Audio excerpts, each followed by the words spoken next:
All right, let's get into it. When you picture ancient Egypt, your mind probably jumps to massive pyramids, golden pharaohs, maybe a mummy's curse, right? Well, today we are pulling back the curtain to see what life was actually like for an everyday person living along the Nile. And believe me, it is so much stranger and in a lot of ways way more modern than you'd ever imagine. Yeah, the version of ancient Egypt we see in movies is all about deep mysteries in the afterlife. But the reality? It was way more down to earth. We're talking about a civilization that was all about practical solutions, some really complex social structures, and just an incredible amount of beer. So let's push the Hollywood version aside and get into the real daily grind. So how does an ancient Egyptian even start their day? Well, it all kicked off with a serious focus on being clean. They bathed a bunch of times a day, but their whole routine had a really weird twist.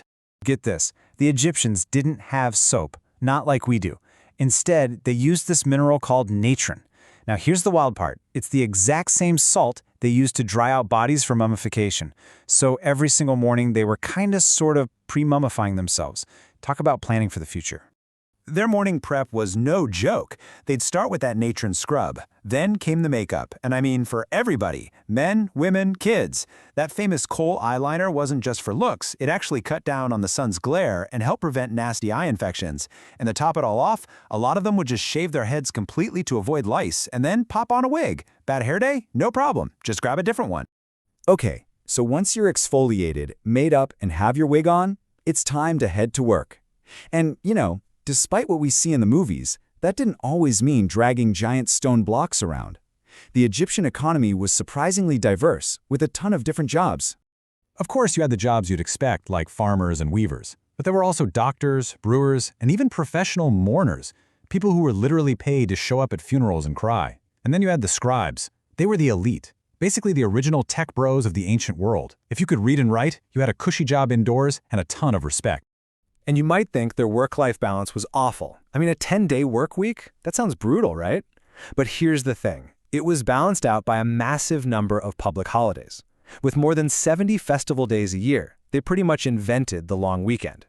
And this is my favorite part. It just shows how modern they could be.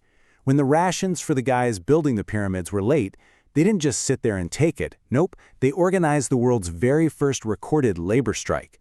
They just put down their tools and refused to work until they got what they were owed. And what was their payment? Not money, it was the essentials, beer and onion.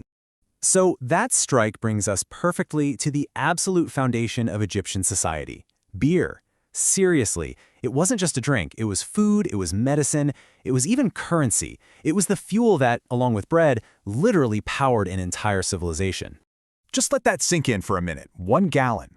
That's how much beer the average Egyptian drank every single day. And everyone drank it, from the workers to the pharaohs.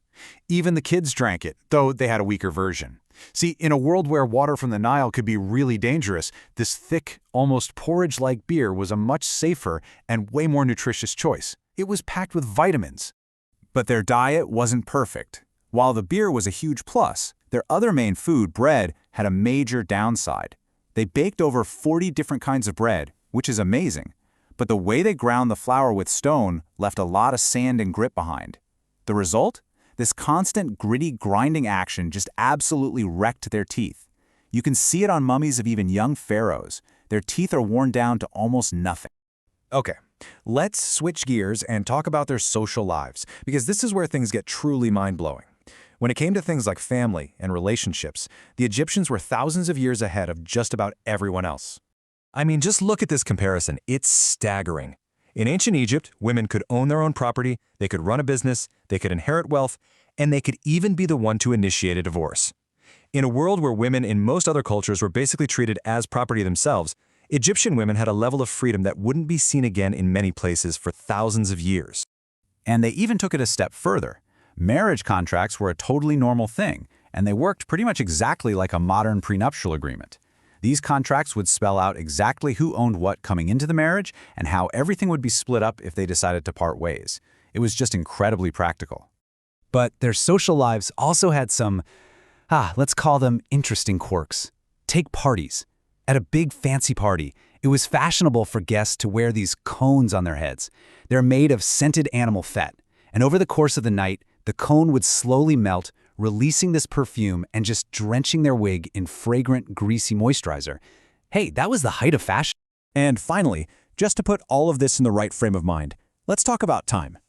We had this habit of lumping all of ancient Egypt into one single period, but the timeline is just vast. The Great Pyramid was already an ancient ruin by the time Cleopatra was born. In fact, think about this. Cleopatra lived closer in time to the invention of the iPhone than she did to the construction of the Great Pyramid of Giza. It wasn't just a moment in time, it was this epic 3,000-year-long story. So, what's the big takeaway here? These were people who dealt with bad hair days by wearing wigs, they demanded better working conditions, they signed prenups, and they even used things like moldy bread as a kind of early antibiotic. It really makes you stop and think, doesn't it? After all that, just how different are we really from the people who lived along the Nile all those thousands of years ago? If you loved this video you just watched, please consider to like, share, and subscribe.